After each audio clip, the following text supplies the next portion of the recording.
Okey, pada petang ni kita akan buat memperkenalkan diri kepada ChatGPT. Kita perkenalkan diri kita kepada ChatGPT. Jadi mestilah kena login dulu. Ha? Mestilah kena login, kemudian pergi ke sini. Pergi ke gambar atas ni. Kemudian kita tekan Customize ChatGPT.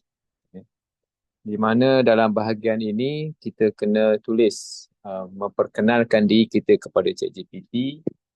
Contohnya saya merupakan uh, ustaz yang mengajar di sekolah menengah agama, menengah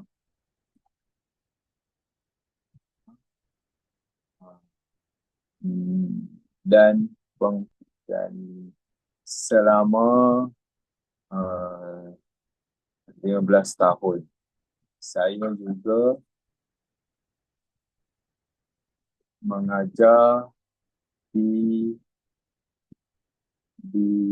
masjid dan surau untuk pengajian umum.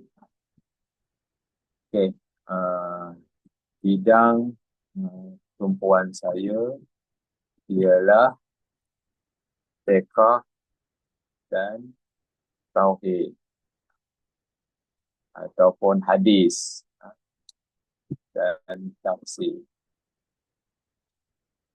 Okey, jadi ini perlu dibuat untuk memastikan ChatGPT kenal kita ni siapa.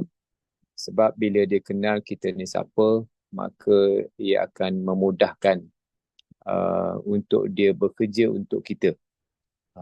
Jadi kalau kita sebagai guru agama, ustaz ataupun ustazah, yang kalau di sekolah-sekolah lah, kalau di IPT lah. Oleh kerana mode kita pada hari ini untuk ChatGPT yang berkaitan dengan pengajian Islam, maka kita seharusnya memperkenalkan diri kita sebagai ustaz. Jadi dia tahu kita ustaz, maka dia akan membuat prompt yang sesuai dengan kita sebagai ustaz lah. Kalau kita sebagai orang awam, dia akan prompt sebagai orang awam. Dia akan keluar maklum balas sebagai orang awam. Kalau kita sebagai profesor, kan, kalau nak tinggi lagi, dia punya mendalam lagi, maka kita sekolah kita sebagai profesor dalam bidang fiqh. Tentulah cara dia mengulas itu mungkin lebih dalam lagi lah. Itu. Jadi saya letakkan ini secara umum, tuan-tuan boleh adjust lah ikut kesesuaian rasa tuan-tuan, dan ini akan memberikan efek kepada maklum balas yang diberi. Sebab maklum balas yang diberi, jawapan yang diberikan oleh ChatGPT ini tidak sama antara individu, disebabkan kita letak background yang berbeza. Dan ada faktor-faktor lain lah, faktor kelajuan internet, faktor capaian, kan.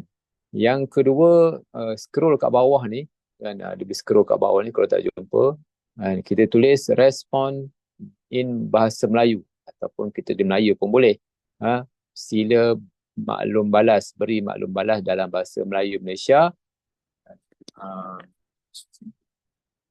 Bukan dalam bahasa Indonesia.